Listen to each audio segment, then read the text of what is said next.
आप सभी को नमस्कार है, स्वागत है आप सभी का अपने इस पसंदीदा प्रोग्राम नाड़ी वैद्य क्लब के अंदर। आज मैं बात करता हूं एक ऐसे रोगी की जो शुगर का रोगी है, लेकिन शुगर में उसने एक चिट्ठी लिख करके भेजी है।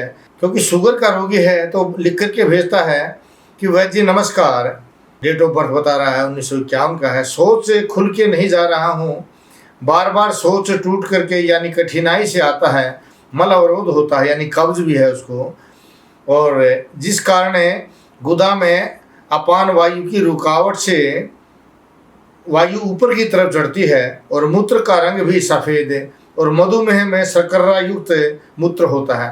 प्यास की अधिकता, अपच, जी मचलाना, मूत्र का रोकना भी असंभव है।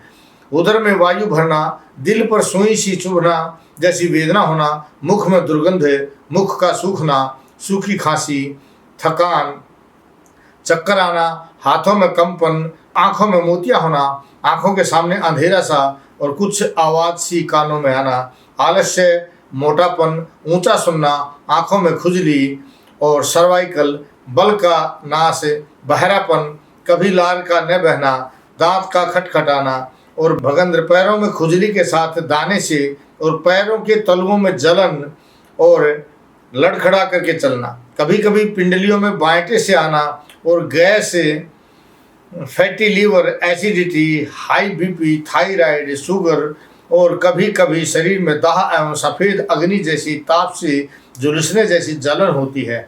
अगर कफ प्रकोप हो तो आहार विहार का प्रयोग करता हूँ तो प्रकोपित कफ शीघ्र ही प्रकोपित हो जाता है। अगर थोड़ा सा मीठा प्रयोग किया तो शीघ्र ही उल्टी का मन होता है। बाल भी सफ़ेद और मुड़ चुके हैं। मधुमेह में शर्करा युक्त मूत्र के साथ के कारण बार बार पेशाब आता है। गैस दिल पर चढ़ करके घबराहट करती है।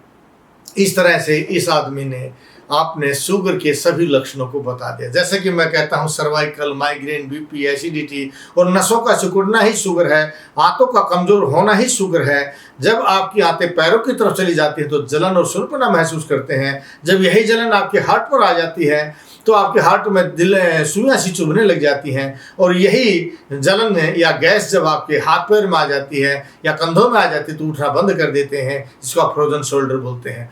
और जब यह गैस हार्ट पर ज़्यादा आ जाती है तो उल्टी आने लग जाती है, घबराहट या बेचैनी हो जाती है। यानी ये सभी एक शुगर का रोग है, और शुगर एक आपकी दिनचर्या का रोग है। दिनचर्या को अगर आप ठीक कर लेते हैं तो आप अवश्य ही ठीक हो जाएंगे। दिनचर्या क्या रखनी है? आपको चाय, कॉफ़ी, अंडा, मांस, मछली और सुबह सुबह खाली पेट आपको गर्म पानी नहीं पीना। भोजन में आपको घी का प्रयोग करना, तेल का प्रयोग नहीं करना, क्योंकि तैलम तेजम हरति, तेल तेज को हरता है।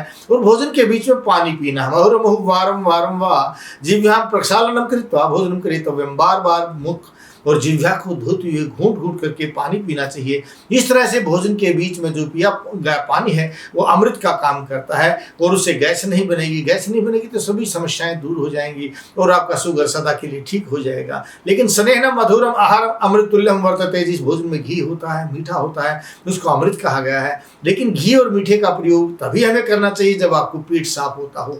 पेट साफ करने के लिए आप रोजाना आंवले का चूर्ण भी ले सकते हैं और त्रिफले के चूर्ण का भी प्रयोग कर सकते हैं।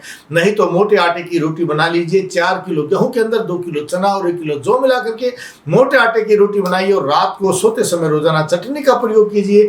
फिर देखिए आपके शरीर के अंदर कैसे पेट साफ होता है। और पेट साफ होने से वायु नहीं बनेगी। वायु नहीं बनेगी तो घबराहट, बेचैनी और नींद अच्छी आने लग जाएगी। वायु नहीं बनेगी तो पैरों का सुनपना दूर हो जाएगा, कमर का दर्द दूर हो जाएगा, जो बॉडी में पेन होता है वो खत्म हो जाएगा, और बीपी, एसिडिटी सदा के लिए खत्म हो जाएंगे। क्योंकि ये सभी रोग सर्वेषां रोगाणां निदानम कुपितः मलः, सभी रोगों का कारण मूल है। मूल जो कारण है वो मल है। मल को आप साफ कर दीजिए। नहीं तो अधिक जानकारी के लिए आप जो टीवी स्क्रीन के नीचे नंबर देख रहे हैं, किसी भी नंबर पर फोन कर लीजिए, अपॉइंटमेंट लीजिए। मैं आपको बताऊंगा कि किस तरह से आप सदा स्वस्थ रह सकते हैं। महर्षि चरक क्या कहते हैं, क्योंकि मैंने आयुर्वेद को पढ़ा है, मैंने आयुर्वेद को अपनाया है और 35 वर्ष का मेरा अनुभव है। इसी आधार पर मैं जो चीज़ें आपको बता रहा हूँ वो सभी चीज़ें आपके लिए लाभकारी हैं, क्योंकि मैंने BMS को किया है, मैंने आयुर्वेद को पढ़ा है। आप भी जानिए, आयुर्वेद के बारे में जानिए और अपने आप को स्वस्थ रखिए। मेरी ये वीडियो अगर आपको अच्छी लगती है तो इसको सब्सक्राइब भी कीजिए, बेल आइकन भी दबाइए और अपने साथियों के साथ शेयर भी कीजिए, क्योंकि आप सभी को, हम सबको साथ मिल करके इस देश से अंग्रेजी दवाओं को निकालना है और घर घर आयुर्वेद को पहुंचाना है। जय भारत, जय भारती।